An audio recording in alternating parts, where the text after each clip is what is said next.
Hello, everybody. Welcome to another episode of the ZymCast. My name is Chase. Hey, I'm Kyle. I'm Cheyenne. Hi. Hello. Hi. Hi, Cheyenne. Hi. Hi. Is Where's my Cheyenne last by? name. Mm-hmm. Yeah. That'll be my last name later. You're right. My mistake. Mm-hmm. And so, Kyle. Well, Not much. I moved You did. officially. You did it. I'm back in my parents' house, and that's many things. Yeah, a lot. It's like it's nice to save money on rent. Mhm. It sucks living with my mom again. It's nice that my dad decided to come in town for a month. It's weird. It's a total paradigm shift from how I've been for like the last year and a half. Yeah. So I'm just adjusting. It's Well, fine. yeah. Good luck with that. Thank you. Other than that, I've just been keeping myself busy. I have things I can talk about, but I don't have to. What you been up to, Chase? Same. Not really much.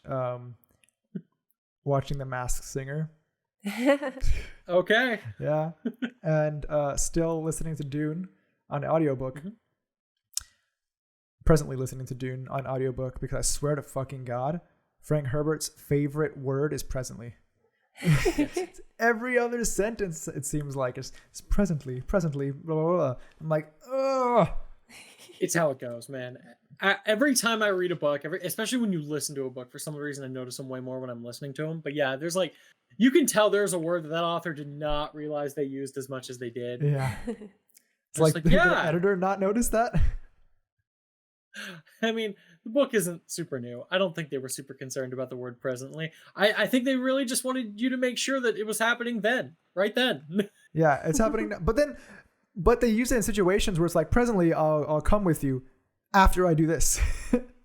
Like, it's like presently, I'll accompany you, whatever. But first, I have to do this. It's like, isn't that what's presently mean?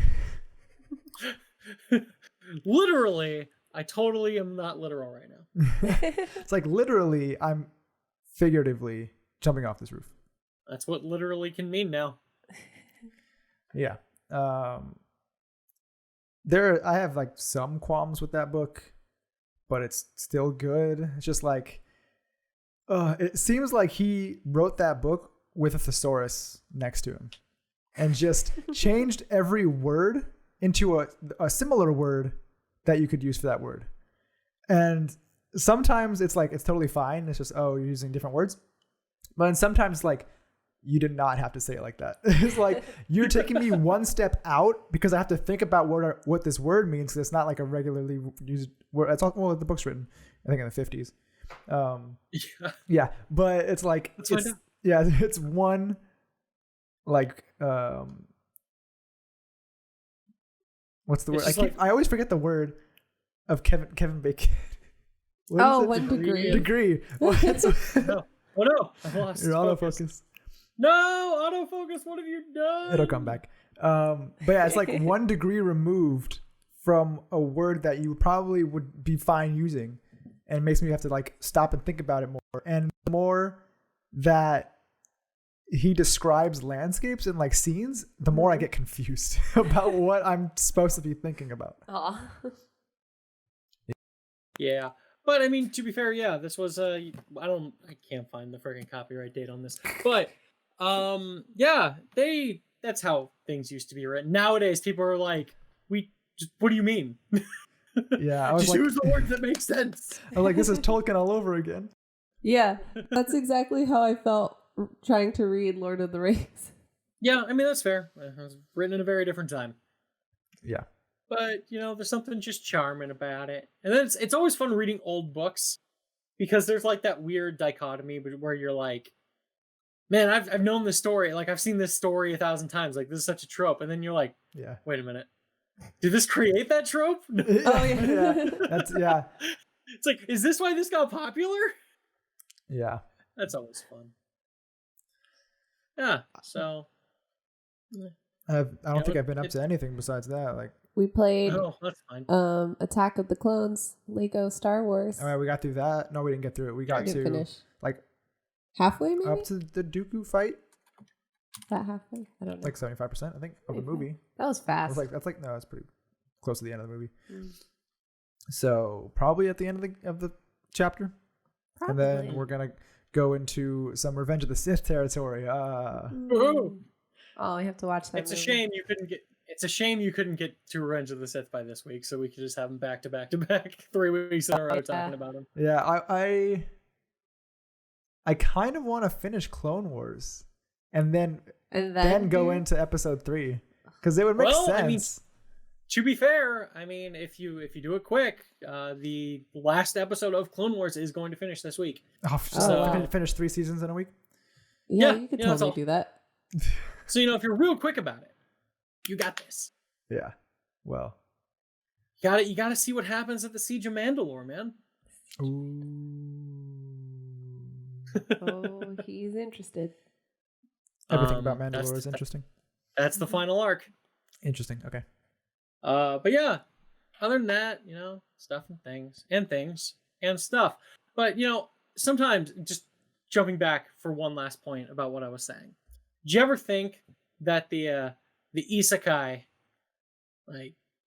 genre?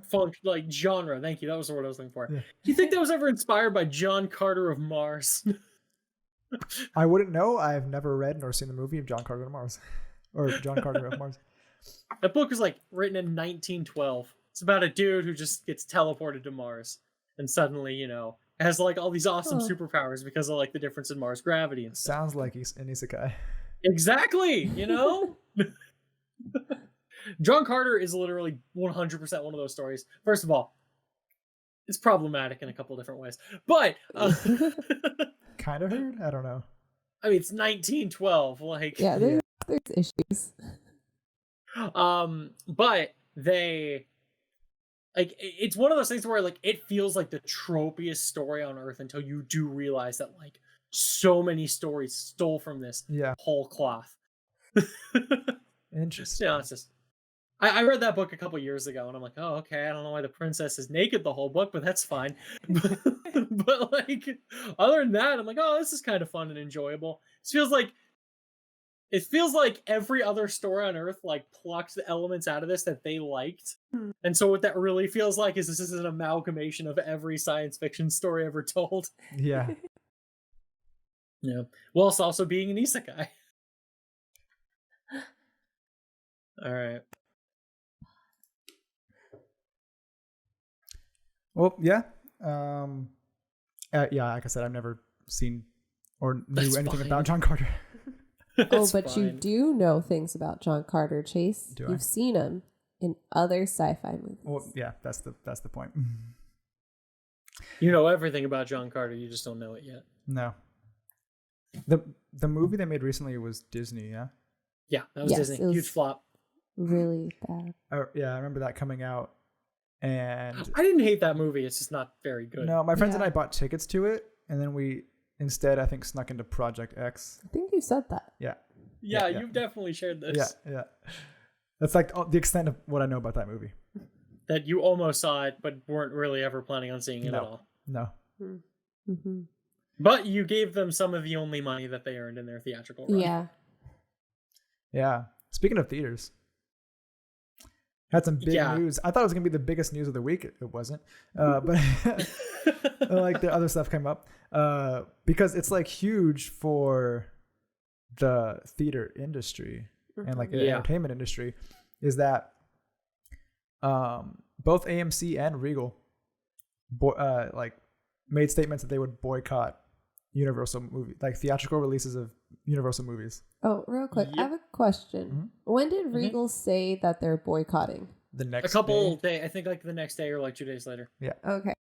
But they Yes, because I think they recently amended what they said. Redacted? Kind of. Or not redacted, but we'll get to it. Okay. Well, what sparked it was I think it was the CEO of NBC Universal who was in the interview? Or a high-ranking? It's a high-ranking it was somebody person. high-ranking, Yeah. They made the comment that because Trolls World Tour did phenomenally well for a street, like for direct to video. Well, not just that. Video on demand. It made more money in 3 weeks. Like, it made them more money in 3 weeks on VOD than the original Trolls did in its entire theatrical run. I don't think that's true. That is true.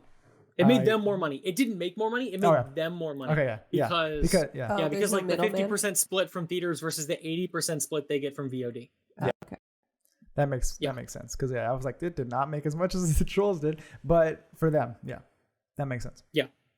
It's more profitable for them. And that's why like it would make sense going forward, because what he said was something along the lines of they would release their like upcoming movies both in theaters and video on demand, or I think they said some, like the bigger ones would be exclusively for theaters, and then like some of the smaller ones would be.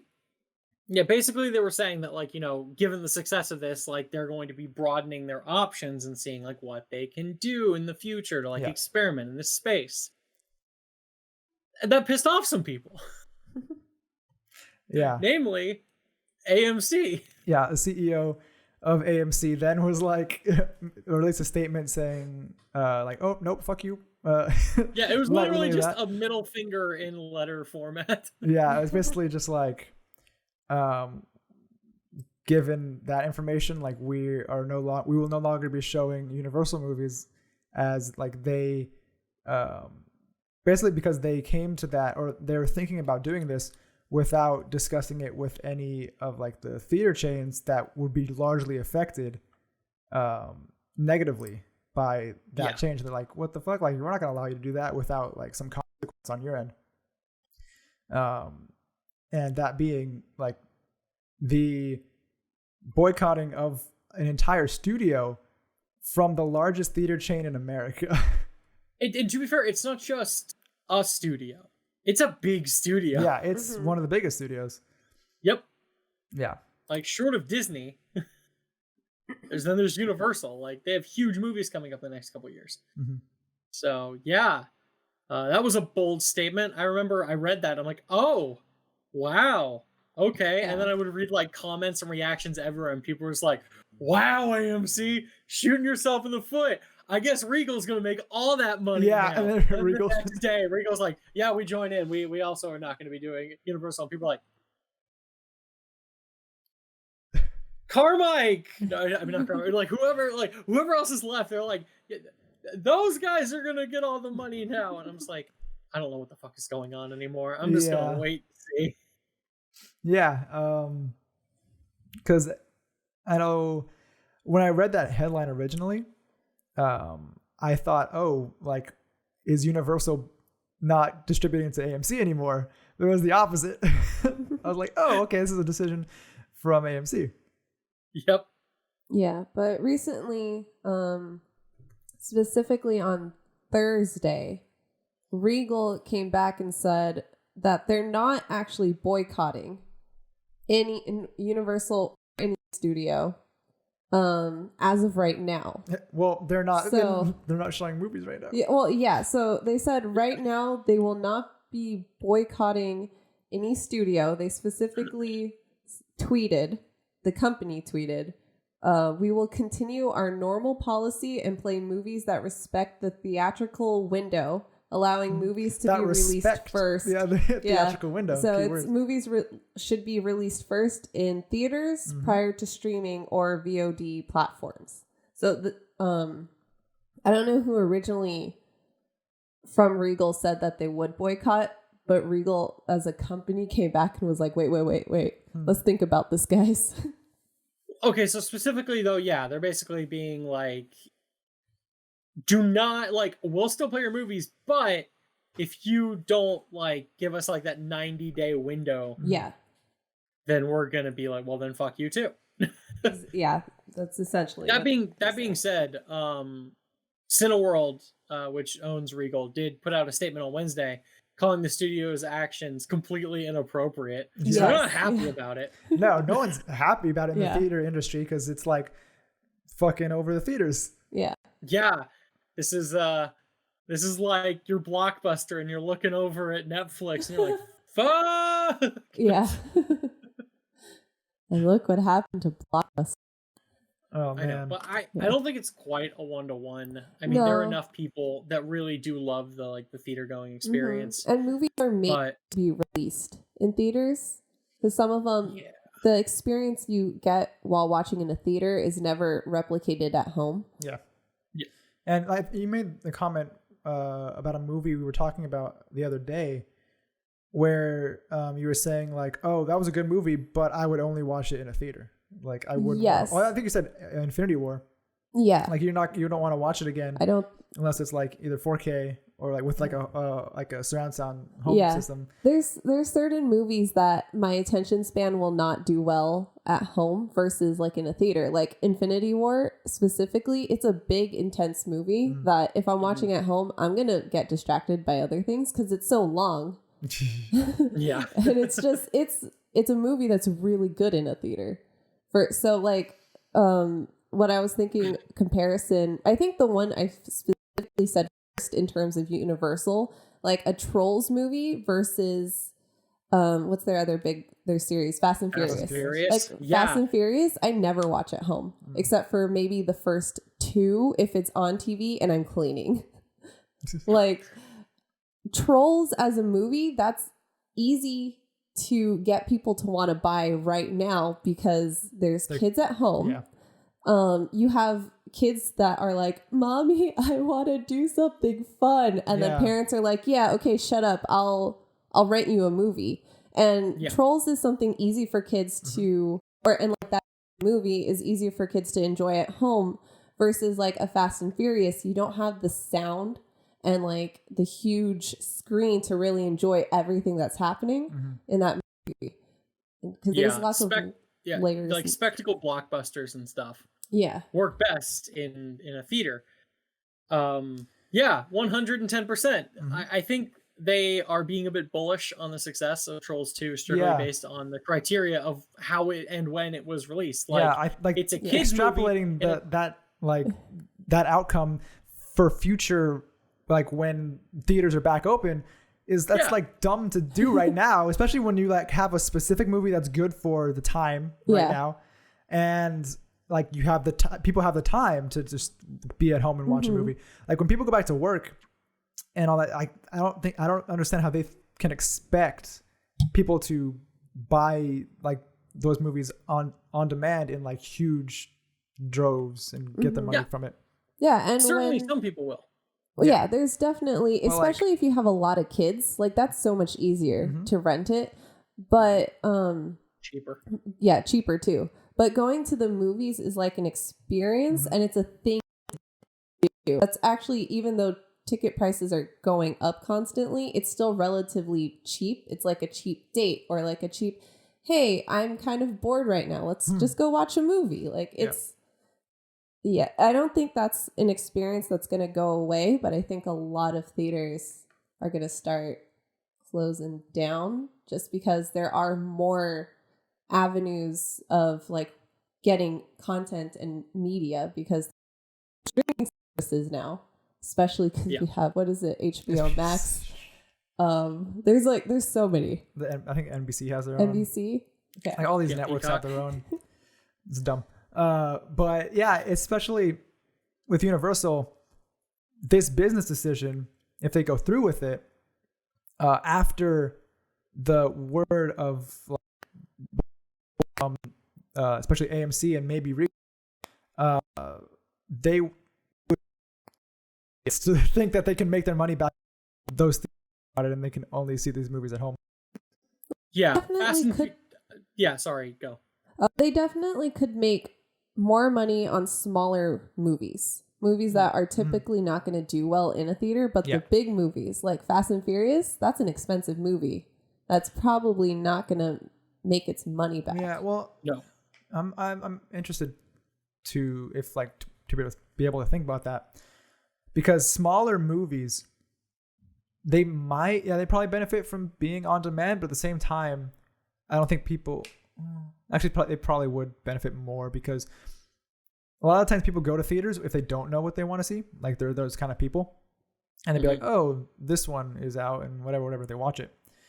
They're not going to the theater mostly because of that movie, unless they're like a niche group.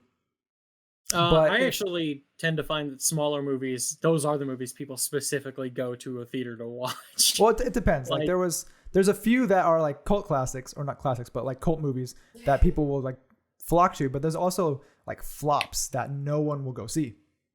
That are, and they're like, still gonna flop. But if they're on demand, it's like you might be flipping through to see what's available and be like, oh, that's interesting. I'm at home. I might as well. As opposed to going to the theater and watching it. But at the same time, it's one of those things where, like, when you go to the theater, you go out, you're having an experience. I think you're more likely. I mean, but like, if I'm sitting at home and I go across a movie and I'm just like, I don't know what the fuck this is. Yeah, I'll pay $20 to rent this thing. Yeah, fair enough. Like, I'm like, I don't know, man. I can't see. It's not like Netflix where you're just like scrolling, like, I don't know what the fuck this is. Whatever. Because it's free. And like, if you hate it, you can stop at 10 minutes into the movie and all you've done is wasted 10 minutes, not $20. I can see how that would benefit families. Yeah. But if it's like single people, there would be no point really in renting that at home when you can go see a movie actually for cheaper for one Unless ticket. You just don't want to go out. And it's an experience. Yeah. Yeah. It's like, as opposed to just paying extra to be at home. Yeah. And again, we are slightly biased. We work for movie theaters, but you know, I'm trying to think of this like from both ends. Well, as a person who hasn't worked at the theater in like, what has it been, 2 years? I haven't worked at a theater in 2 years. My view of watching movies has changed a little bit, because while I was working at a theater, I was like, oh, you need to watch everything in the theater. But I've definitely shifted and been like, I don't need to watch this. Because you also get it for free. Yeah, but... Yeah. But now, even though Chase still works at a theater, a lot of time, and like, I don't want to make him go just because there's a movie I want to watch. But then I don't care to spend money on said movie. So it's like, I'll wait. But... I found a lot of movies are more fun at a theater than when you watch it again at home, because it's like, oh, this isn't as good as I thought it was. Yeah. Yeah, part of that is the Valerian. And you watch Valerian at home? Yeah. Okay, sorry, Kyle, go ahead. Part of that is just the experience of seeing a movie in a theater. Part of that though is also just like being with a group of people experiencing a movie. Yeah. Like, I swear to God, we were talking about Infinity War earlier, but like Endgame, watching Endgame in a theater full of people, that was an experience. Awesome. I have not gone back to either of those movies to watch it though. I mean, I've seen them both at home, and they're both good. I mean, they're great movies, but like something is lost in translation. Like, I still remember, I guess, spoilers for Endgame if you haven't seen it, but like, you did that last week too. Like, I don't know, I'm just making sure. But hey, but like when Cap gets Mjolnir, like, that's that's one of the hypest moments I've ever had watching a movie, just as the entire audience like loses their damn mind. Yeah. And like, how do you not? That's like something that's been built up for like 6 years. Yeah, there are movies like not only kind of movies. Ooh, I would say A Quiet Place. Yeah, A Quiet. Oh, that was interesting in the theater. It hypes up the tension so much. So quiet. I refuse to watch A Quiet Place too anywhere but in a theater. Yeah. Well, that's where they like you need. Isn't that what John Krasinski said? He said that specifically, like that has to be experienced in a theater. Yeah. And I have seen parts of A Quiet Place at home while it's been playing. It's not. It's still great, but the tension is not there. Well, yeah, because your dad was watching it and he didn't like it. I think he didn't finish. He didn't finish. He said it was boring, but I think had he watched it, because he loves those type of movies. Yeah, if it was in a theater, that would definitely change his perspective. But other movies, like I was saying, besides like Infinity War, or actually it's on the vein of A Quiet Place, but I watched Get Out in theaters. Ooh. That was another one. People were just like, what the fuck? Get the fuck. Like, that was the kind of movie that, like, as a community and people watching it together was an experience in and of itself. And I know people, like, there are people that really dislike that. that dislike people talking during the movie, Mm-hmm. and like interrupting their viewing. But I would say yes for most movies, but there are some movies where that adds to the experience. Yeah, like with Kyle's example with Endgame, like that. I don't to the blame experience. anyone for talking during that movie, like for reacting. Yeah. I don't say talking, but reacting. Yeah, I don't want somebody narrating the film. Yeah. The reactions though are sometimes kind of fun when it's like a big movie, like the like one that's been people have been waiting for a long time. Like there's something It's like a payoff. added to it, yeah, because it just hypes up everything even more. Mm-hmm. Yeah, and you feel that sense of community where you're just like, we are on this journey together, motherfuckers. I don't know any of you, but we are about to experience some serious shit. Yeah. Yeah, I mean, it's something fun that, I mean, yeah, you can kind of replicate that by getting a bunch of your friends gathered around a room, but it's not the same. Mm-hmm. Especially when there's like the premium formats, those are fucking insane. Like Dolby Laser, the newest technology that they have is super crisp, super good. They have like butt kickers in their seats where things will vibrate, right? So that's an experience in and of itself.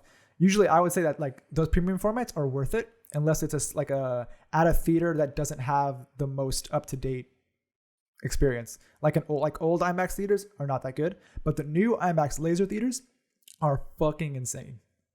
Like they're sometimes better than the Dolby ones. And I mean, they are comparable. yeah.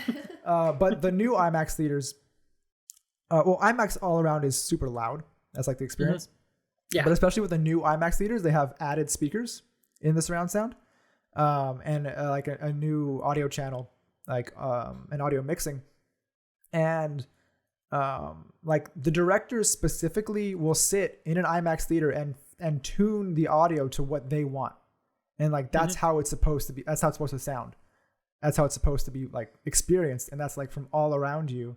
Unless you really have a really good home, it's probably not comparable. Yeah. I mean, and I do know people who have like crazy surround sound, like built-in theaters in their houses, sorts of shit. And that's always fun. It's still not quite the same though. Yeah. So I don't think theaters are going away. I think things are going to change for theaters going forward. Yeah. And I think they are going to need to adapt to times. They already are. They're doing a lot of stuff. But yeah, I mean, like 10 years time, I don't think theater going is going to be the same as it is now in any way, shape, or form. No, not at all. But while we have this, I'm going to enjoy it. I do love watching movies in theaters. I always have. And so, yeah, I mean, I'm not the guy who like sits around and watches shit on Netflix and stuff. I watch movies on Netflix because that's like sometimes the only way I can experience them. But you know, most of the movies I watch them when they come out in theaters, and then I don't watch them for like years. I'm interested to think or to ask my mom's perspective on this, because she's one of those people that will basically only watch movies at home. Oh, really? Yeah. She'll like rent movies like in the living room TV, watch it there, like during night, like with a glass of wine or whatever. And that's basically the only way she watches movies. If it's not like walking around on her Kindle, which is, I'm like, I don't understand how you watch things like that. And constantly pausing. Yeah, and then rewinding it because she's not paying attention. That is not how you experience movies. But I can't watch movies unless they have like my undivided attention. Which is part of why I watch in theaters. Like I don't like experiencing movies or TV like that. And that's also part of the reason why I don't experience movies and TV that much anymore. Yeah. But that's like, there are people like that might prefer that new format that Universal is proposing. Yeah, my dad does that all the time. Like when he's at work and stuff, he'll have his iPad set up on his desk and he'll just be playing movies while like working. I'm just like, I can't do that, man. I mean, literally, my job doesn't allow that, but like I couldn't do that. People who watch movies on their phone, I'm like, are you crazy? Oh, it's such a small screen. I've watched things on my phone before. It's easier when I'm in bed. But like, I know. Drop it on my face. I'm a savage. Yeah, I can't really do that. I think the only time I tried to do that was on a plane. Oh. That might have been on my iPad. But even so, like, I tried to watch Kubo on a plane. What? Oh, you gotta lose a lot. Yeah, Kubo. And I didn't get past the first scene. Kubo is a beautiful movie that was way better in the theater. Oh, yes. I mean, I also don't have good TVs though. To No, be you fair, I mean, to be fair, Studio Leica, like all of their movies and stuff with the stop motion, you miss so much, like unless you're seeing it huge, like with all the little details they add to those movies. That's like half the point of seeing them. yeah. No, a lot of directors, it'd be interesting to see what directors think about this, because a lot of them, especially the big directors, they make things with theaters in mind. Yeah. Like they make things with the thought that this is going to be on a big screen. I mean, Christopher Nolan's a big, huge example of that. Like he preaches to the choir about like how much the theater going experience is the real way to watch movies, and like watching things at home is like a necessary, like bad substitute. You know what? I think I actually saw an interview. I got that from him in an interview. Yeah, no, he talks about it all the time. That's why he like is specifically like, no, Tenet is only, it's going to come out in theaters. Yeah. Like, there's no other way this movie is being released. Yeah, like Tenet, that's not a movie I'd ever want to watch at home. No, and I am going to totally be there experiencing that shit. Yeah. Because it just like invades my brain. I would hate for like a studio decision that would like push for that rather than the like against the director's wishes. Oof. Yeah, but I mean, they are the distributors. Yeah. That's true. But again, I think part of the problem, and I don't know all the details 100%, but I think part of the problem too with like Universal doing this is all of the studios do have agreements with the movie theater chains about how they're supposed to release films. Yeah, and that's so why that's part of the reason why AMC and like Regal to an extent are like, what the fuck are you doing, man? And there are also like, we've kind of brought it up before, like clauses in like actors like contracts and stuff like that that the films need to be released theatrically. Yeah. Poor New Mutants. So, New Mutants. right? Can we just, that's one where it's just like, just get it out. Just have it be done. Let's just move on with our lives. It has to. That movie is done. Yeah. Just let it end. It's like as soon as theaters open, just release it. Like, Put okay, it it's out. out. It's out. It's not gonna do well, except for possibly just morbid curiosity. I don't think this movie's gonna be good. I just want it out. I want to see it so I can just have that be a chapter of my life that is closed. Oh yeah. Like Shannon, weren't you still working at a theater when that movie was gonna be coming out? Yes. Yeah. Yeah. What the fuck? Or at the very least, it was being advertised and it was supposed to come out that year when I was working still at the theater. Yeah, 2018. It was supposed to be a 2018 release. And we are in 2020 and that movie doesn't have a date anymore. What the shit? Watch, it's like amazing. I think it's going to be good. I don't. I think it's going to be a fucking mess. But it'll be a mess I will enjoy regardless. It's going to be the last X-Men movie from Fox. It's just like... before we have to watch new people. Yeah. Which kind of sucks. Huh? These are new people. Yeah, but it's within their universe still. But the beauty of this is that it's also not, so they could have these characters just like migrate over. Yeah. Because they've never interacted with any of the other people. But then again, Deadpool is going to be coming over, and he has definitely interacted with the X-Men. And so that's where that scene when like they open the door and it's I don't know. The first class cast? Yeah, first class, yeah. There's like, and they just like close the door. So awesome. I kind of hope they keep some of the cast of New Mutants because they introduced a character I like, which I can't remember her name anymore. In this movie you haven't seen. Yeah. Could be a terrible interpretation of the character. You never know. Hey, I like the actress though. I have faith in this actress. Okay. Which character are we talking about? Anya Taylor-Joy's character. Oh, yeah. Magic? Magic. Yeah, Magic. I have faith in her. I mean, yeah, I've never seen her bad in anything I've seen her in. Yeah, so like I think it'll be fine. Probably, but I don't know. It's like, honestly, that movie for me is like a coin flip on whether it'll be good or bad. It's just one of those, it's been so long, it was delayed so long, like, why? There has to be a reason. I don't know, man. But man, whatever. Like movie theaters, that's a whole mess. Mm-hmm. But at least I have my video games. Your Vigimo games. My Yeah. my Vigimo games. The world of video games is still relatively safe. Well, I mean, depends on your definition of safe, considering something happened in this last week that blew up the internet in a big way. And The leak? a leak. A leak. Yeah, a leak.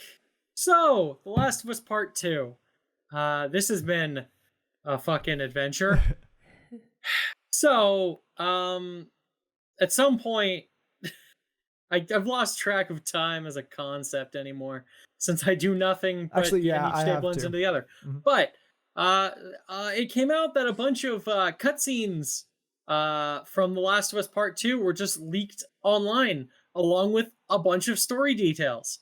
And I mean, a bunch of them. Like, all of the major plot point beats. Uh-oh.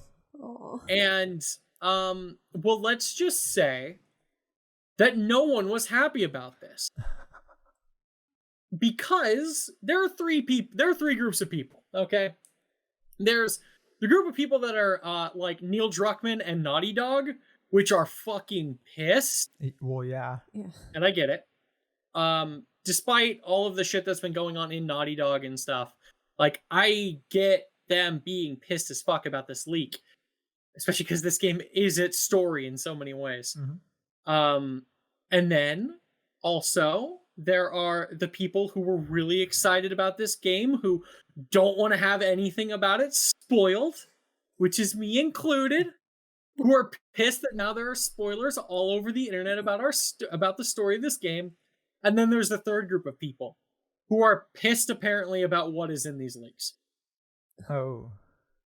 And unfortunately, I am now part of that third group of people too. Oh no. Because I have now, in totally unrelated places, seen the same spoilers 4 different times. I was watching a Philip DeFranco show video that had nothing to do with anything. I was on a Reddit post that had nothing to do with this. And I had and it's the same spoilers every time, so I'm confident that's what the leaks are. Oh man. Aww. And so I know these leaks, and I get why people are pissed. That's sad.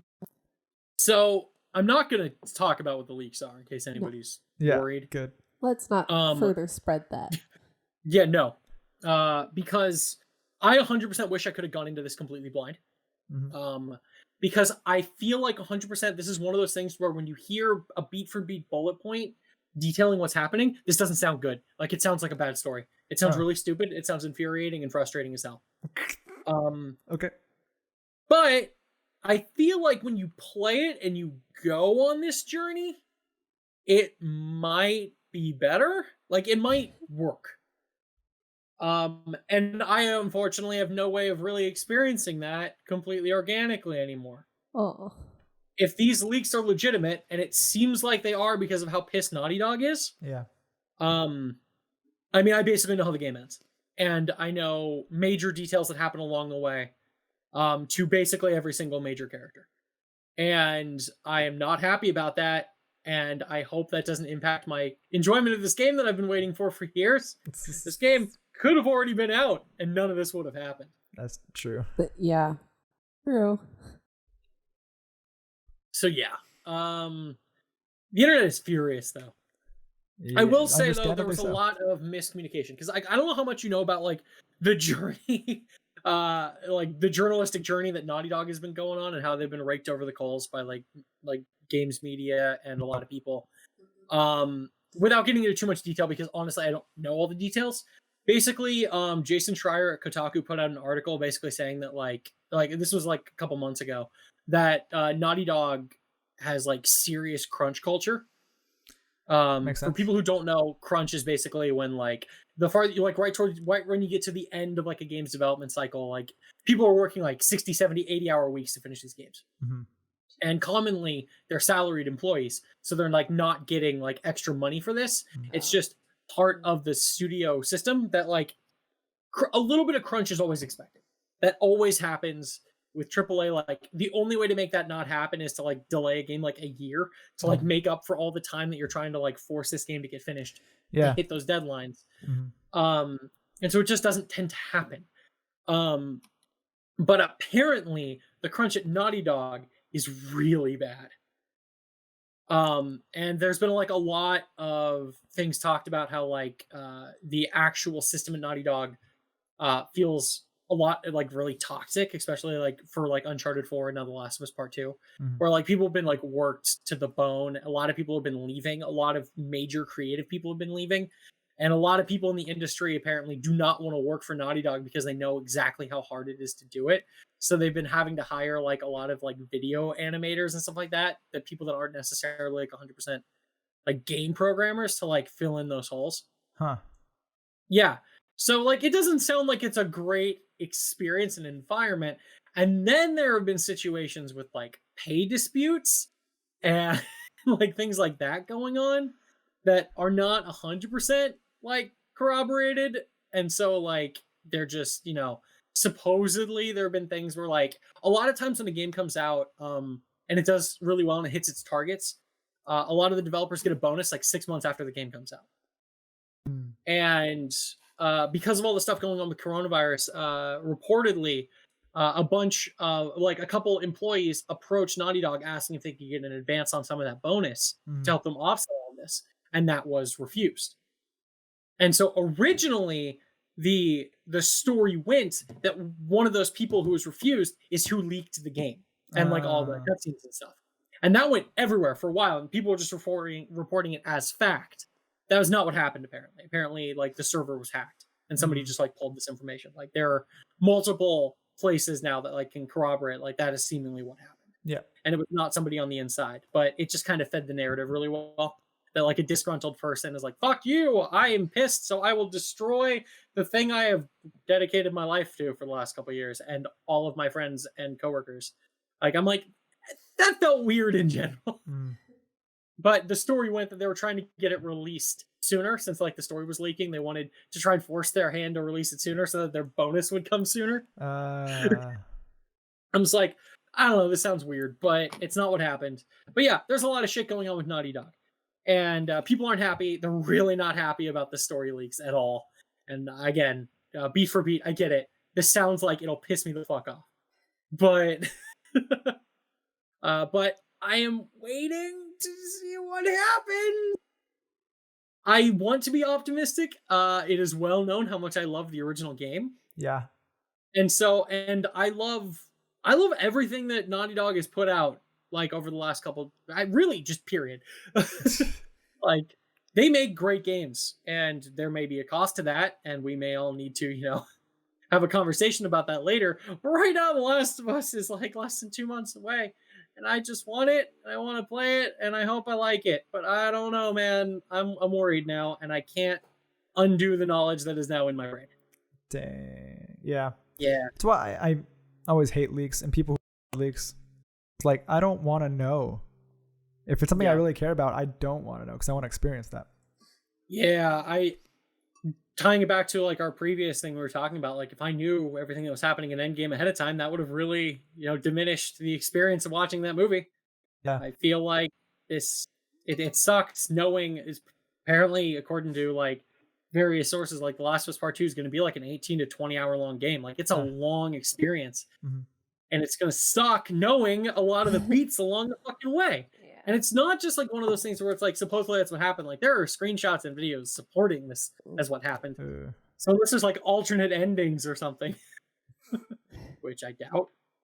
Yeah. No. So if anybody's really excited for The Last of Us Part 2 and they haven't experienced the leaks yet, like they haven't been spoiled, good fucking luck. I wish you luck getting here. For 2 months. All the way there. Yeah. Yeah. 2 months of avoiding the internet. Yeah.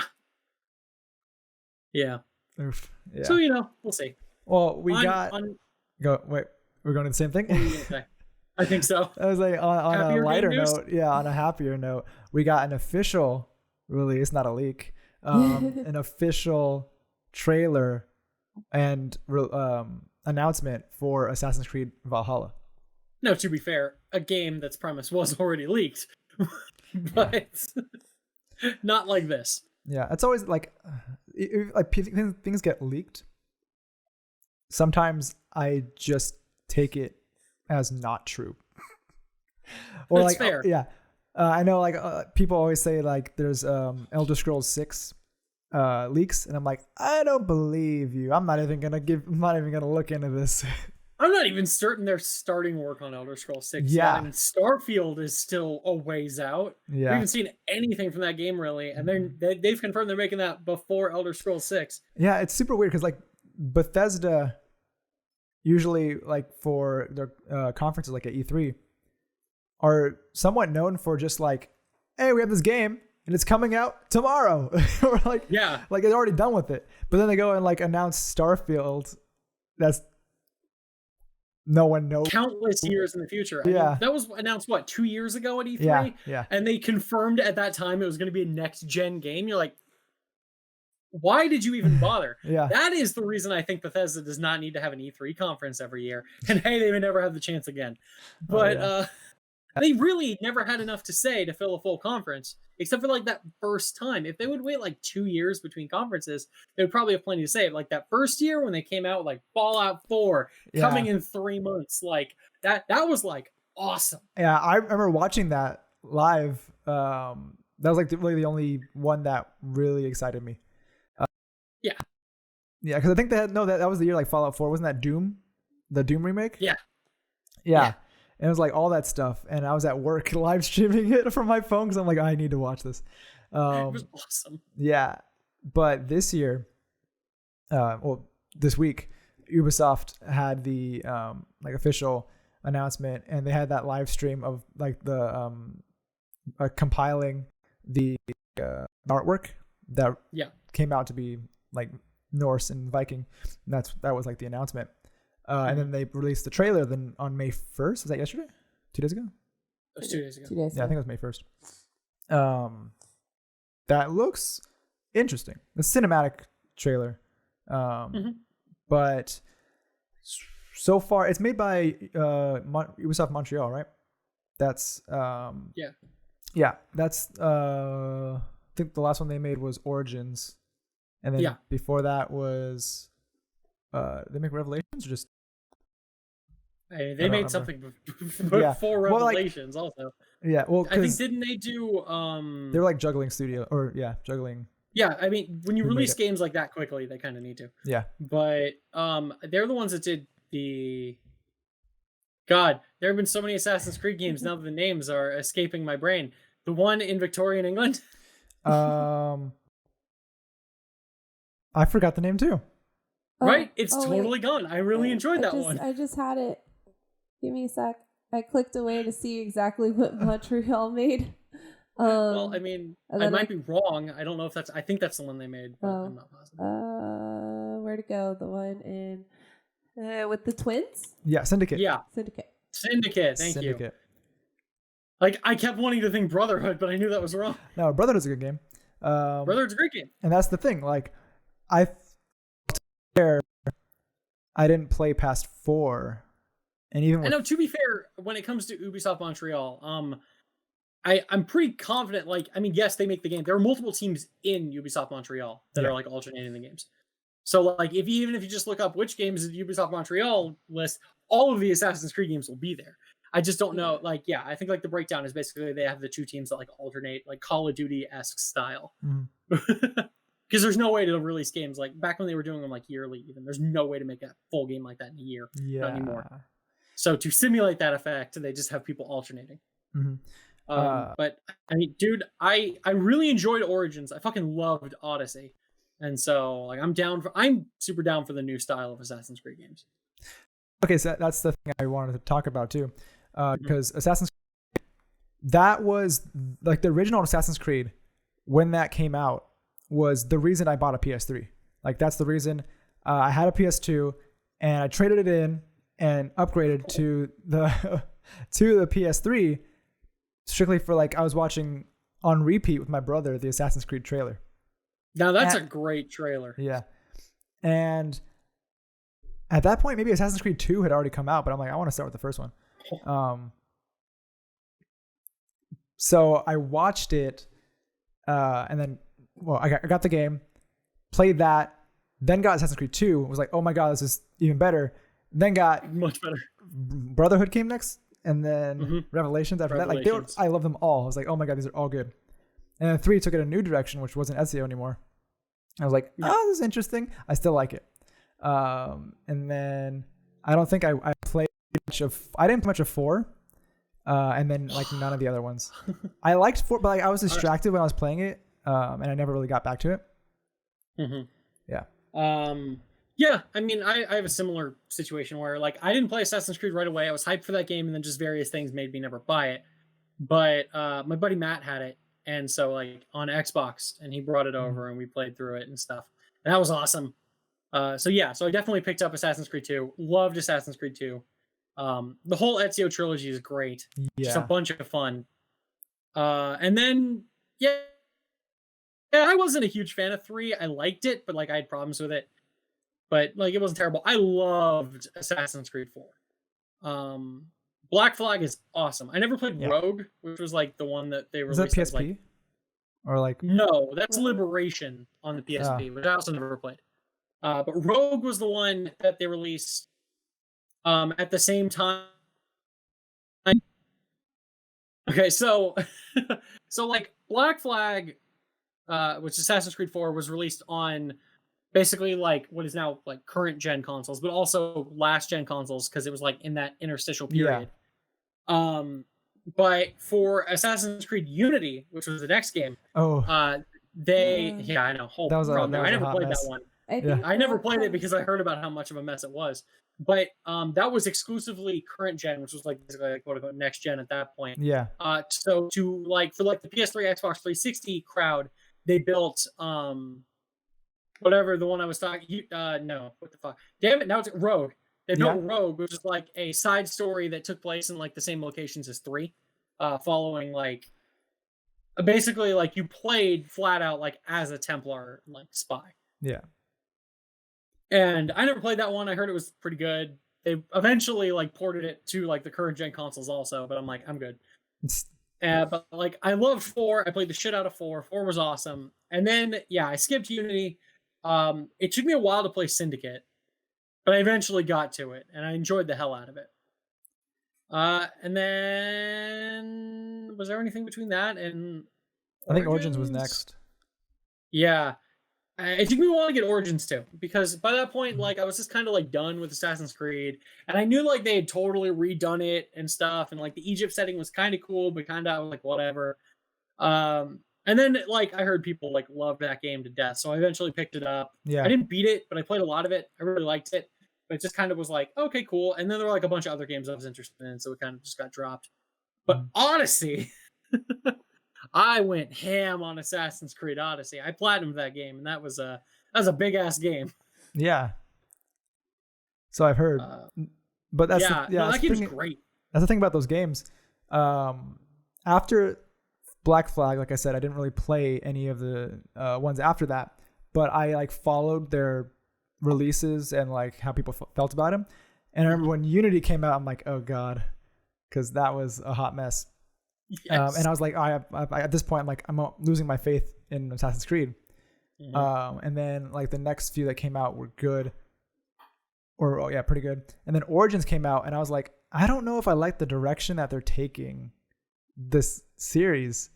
They basically just turned it into a Fallout RPG. Yeah, and I was like, I don't know. 100%. That's what it is now. But then Odyssey came out to like Origins was really well received. Oh yeah. But for people that didn't like that, and Odyssey came out, and they still liked Odyssey over Origins. Odyssey's a much better game, I'd say. Yeah. I think they fine-tuned so much, and they made the story like way more interesting. And they just that is a huge ass world, like needlessly huge, honestly. But that is stuffed full of shit to do. Like I can't fathom getting bored playing Assassin's Creed Odyssey insofar as like running out of content, because that's not possible. Yeah, Odyssey was like what made me want to get back into this Assassin's Creed franchise, but I still haven't. And with Valhalla, being announced. I'm interested to see where that goes because I think it was the game director that was talking about gameplay. And what I liked about Brotherhood was like you could build up your villa, right? And you can like build it out and all that. And then you can also like with the people that in your Brotherhood. That was interesting to manage and really like a fun aspect of that game. And they were saying that in Valhalla you will be basically constructing a town, like your village, building your settlement. Your settlement, and that's like a big aspect of the game. And I'm really interested in that being in the game again. I've always liked those kinds of mechanics in games. I'm not always down for playing like full out like city sims and like those kinds of games. Sometimes I get like lost in the minutia, but I really love when games have like a city or a kingdom builder or like something like that like ties in with the rest of the game. Yeah, that's why, despite it not getting like as rave reviews as everything else, like I loved Ni no Kuni too, because like while that game has problems, I'm also building a damn kingdom and upgrading it and running around and recruiting villagers from all over to join my kingdom and doing research to like cool. Like that's the kind of shit that I'm like, this is super fun. Yeah. And like if it's even half of that, like I'm really going to enjoy it. But I hope it's that and not like the settlement in Assassin's Creed 3, which is so forgettable. I don't know if you remember that was a thing. Yeah, now that I think about it, I forgot about it. Because it was just like occasionally characters you meet would show up there and there was nothing really interesting to do. Yeah. And it was just kind of there. The best thing about that was the ship missions that you could take from there. Yeah, actually I remember that. Yeah. Which were so good that they just made that the core gameplay of Assassin's Creed 4. Which then was so good that they decided to make its own game just on the sailing mechanics, which is Skull and Crossbones, right? That will never, Skull and Bones will never be released. Yeah. I don't know why they're having such a hard time with Skull and Bones. I remember like I don't know if it was announced, but they were like definitely pushed the trailers out at the same time for Skull and Bones and what's the one that's out now with the ship? Sea of Thieves? Sea of Thieves, yeah. I remember because it was during that E3 conference. Like I was watching it with friends. Actually, no, it wasn't E3. I don't remember. But like we were watching these trailers and discussing like the differences between Skull and Bones and Sea of Thieves, and we're like, oh, like it's gonna be similar, looks similar, maybe. And Sea of Thieves came out and was like, this is probably nothing like Skull and Bones is gonna be. Yeah.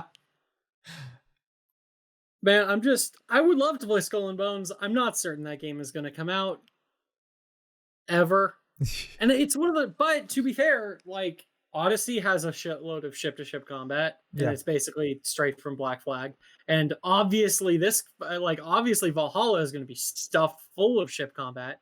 You're playing as fucking Vikings. Well, to be fair, I don't know if there'll be that much because it's it's in England, which is surrounded by fucking water. It's an island. Yeah.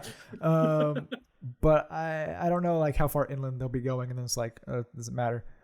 Well, I mean, they've definitely shown like some of the screenshots that they've released have had them like in the longboats and stuff, and it looks like they were doing like a siege of a castle from a boat. That's dope. Yeah, so apparently we're getting like an actual like gameplay presentation some point this week. Mm-hmm. That'll be. Looking forward to that. We shall see. But like, dude, like if this is half as good as Odyssey, I'm totally gonna dig it. Mm-hmm. But like, I really like Norse shit. I really like Vikings are cool. This will be almost definitely a good time. And I like how they're taking their time with these games now. Mm-hmm. And I think they're doing it right because like Odyssey came out in 2018 and it's gotten consistent DLC packs released and stuff like that have like their story packs. They split them into like story chunks and stuff. Okay. Those are actually really good. Like I really enjoy the story and like the new stuff added for those. Yeah. So it's been like a good way to like, buy time between the games, producing like new content and stuff that they've already built. Yeah, yeah. While able to like take more time to, you know, build like this full experience. And honestly, like if you add up all the DLC packs for Assassin's Creed Odyssey, like those stories are longer than a lot of AAA games that get released these days. They're not as long as the base game for Assassin's Creed Odyssey, but platinum that game took me like 122 hours. Jesus. So speaking of platinum games, realistically, I'm probably gonna have the platinum for Persona 5 Royal by the end of today. Jesus. It's gonna take me like 90 something hours. It's not that bad. Okay. I mean, to be fair, I know this game very well. I'm in the new content, like totally changing subjects now, but this won't take long. I'm in the new content for Persona 5 Royal. Two things. One, describing it as a new semester is a little deceptive. It's really like a new month with a new palace. But two, it's fucking awesome, not to discredit that at all. That's like, the new content is great. I think this is some of my favorite story of the entire game, like they've put here at the end. It's like, and I feel like it fixes one of the biggest problems with Persona 5's ending, not spoiling things at all, but it's just like, you know, it's a constant escalation of threat throughout the game. Like, obviously it's a game, that's how this goes. Like, every time they find a new adult that they need to fix, it's like, and this person is even worse than the last one, or like, or at the very least, like a bigger deal of your danger to more people. Yeah. But the final battle in that game, like the final thing you're going to, the stakes are really high, but it doesn't have like a lot of personal connection to the characters. It's more like, well, we're the only people in this situation who can stop it, so let's like save everything. Okay. Like kind of a thing. Yeah. Whereas what this has done is it's recontextualized a lot of that and made it very personal for all of the characters again. All right, that's good. Which is good. And it brings all the characters back into focus and it gives them like new challenges and new things to overcome. Yeah, that's good from a storytelling. Exactly. It's great. And plus, you know, it just, you know, adds a little bit more with all these characters you love. It really feels like a mini sequel at the end of this game. Because like it doesn't technically take place after the end of Persona 5, because Persona 5, like you beat the final boss and there's a big time jump. Okay. So it takes place during that time jump. But it takes place after the final boss fight and stuff. And it does function like very much like as a sequel with like the hooks of it interweaved through the main game, but honestly not a ton. It's definitely there, and they set the seeds, and I predicted where things were going based on like what the story was doing and just by having a brain. But its delivery at the end and like everything about it, I'm just fucking loving it. I'm having such a great time, and this is really just Persona 5 but improved in basically every way. I'm enjoying the hell out of this game. I'm excited to see how it ends and like the things that they change. And then I gotta wait for Persona 5 Strikers, whenever that'll come English side, because that's out in Japan now and people apparently love it, because that game, despite being like a Dynasty Warriors-esque spinoff for Persona, it also functions as like an actual sequel to the story of Persona 5. Interesting. And like it's written, like a lot of the story beats and stuff are apparently written by the scenario writers for Persona 5. It takes place after the events of the game and stuff, and so it actually functions as like a proper story sequel whilst also playing like a Dynasty Warriors game. That's cool. So I'm like, okay, cool. That is no announced Western release though, so that pisses me off. That's usually how it goes with a lot of Eastern games, right? Yeah. Because they don't know, probably. It's like, these games sell great in the West. Just release them. I don't know. I mean, then you have to like go through a lot of what's it called? Localization. Yeah.